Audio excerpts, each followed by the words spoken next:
ಸೇವೆಯಲ್ಲಿ ನಿಷ್ಠೆ ಬೇಕು, ಭಕ್ತಿ ಬೇಕು, ಪ್ರಾಮಾಣಿಕತೆ ಬೇಕು, ನಮ್ಮ ಆಜ್ಞೆಯನ್ನು ಪಾಲಿಸಿದಂತಹ ವಾಯುದೇವ ಚೆನ್ನಾಗಿ ಬೀಸಿದ್ದಾನೆ. ಅವನ ಬೀಸುವಿಕೆ ನೋಡ್ತಿದ್ದು ಆಯೋಸೆಯಲ್ಲಿ ಭಾಗಿ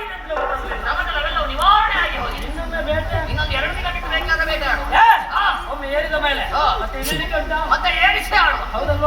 ಏನ್ ತಪ್ಪ ನಿನ್ನ ಕಿವಿ ಕೊಡ್ತೀಯನೋ? ಕಿವಿ ಕೊಟ್ರೆ ಬೇರೆ ನನಗೆ ಬೇಡುವ ಹಾಗಲ್ವ? ಮತ್ತೆ ಗಾಳಿ ಬೀಸುವ ಕಡೆ ಸ್ವಲ್ಪ ಆಲಿಸಂತೆ ಆಲಿಸಿದ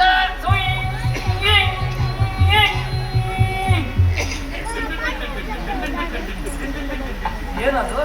ತಂಪಾಗಿ ಗಾಳಿ ಮಾತ್ರ ಬೀಸ್ತಾ ಉಂಟು ಎಂಬ ಹಾಗೆ ಭಾವಿಸಿ ಗಾಳಿಯ ಜೊತೆಯಲ್ಲಿ ಇಂಪಾದ ಸ್ವರವು ಕೇಳುವಂತ ಏನಾಗಿರಬಹುದು? ಈ ಸ್ವರವೇ ಮೂಲ ಎಲ್ಲಿಂದೆಂಬ ಹಾಗೆ ಆಲೋಚಿಸಿದ ಅಂತಾದ್ರೆ ಇದು ಅದೇ ಅದೇ ಅದೇ ಅದೇ ಅಂದ್ರೆ ಬಿದಿರಿಗೆ ಬಿದುರುತ್ತಾಗಿ ಬರುವ ಸ್ವರವೇ ಇದು ಬಿದಿರಿನ ಸ್ವರ. ಬಿದಿರಿನ ಸ್ವರ ಏನಿರ್ತವಾಗುವುದಕ್ಕೆ ಸಾಧ್ಯ ಉಂಟೆ ಹೇಳು? ಮತ್ತೆ ಖಂಡಿತವಾಗಿ ಏನದಲ್ಲ. ಇದು ಯಾವುದು? ಒಂದು ವೇಳೆ ಹುದುತ್ತಿದ್ರೆ ವೀರರಾದಂತಹ ಚಂಡಮುಂಡರು ಕದಂಬ ಗಾಂಧಾರವನ್ನು ಬಂದು ಸೇರಿದ್ದಾರೆ, ಆಯಾಸ ಹೊಂದಿದ್ದಾರೆ.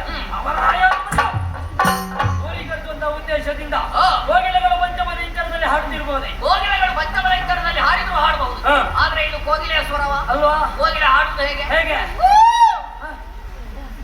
ಇದು ಕೋಗಿಲೆಯ ಸ್ವರ ಅಲ್ಲ. ಹಾಗಿದ್ರೆ ಬೇರೆ ಯಾವುದೇ ಇರಬೇಕು. ಹಾಗಿದ್ರೆ ಯಾವ್ದಾ? ಯಾವ್ದೆಂಬ ಹಾಗೆ ನೀವೇ ಹೇಳ್ಬೇಕು. ನಿನಗೆ ಗೊತ್ತಾಗ್ಲಿಲ್ಲ? ಇಲ್ಲ.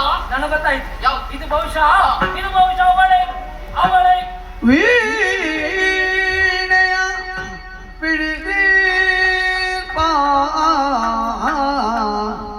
ವೀಣೆಯ ಪಿಡಿದೀರ್ಪ ಪಿಡಿದೀರ್ಪ ಪಿಡಿದೀರ್ಪ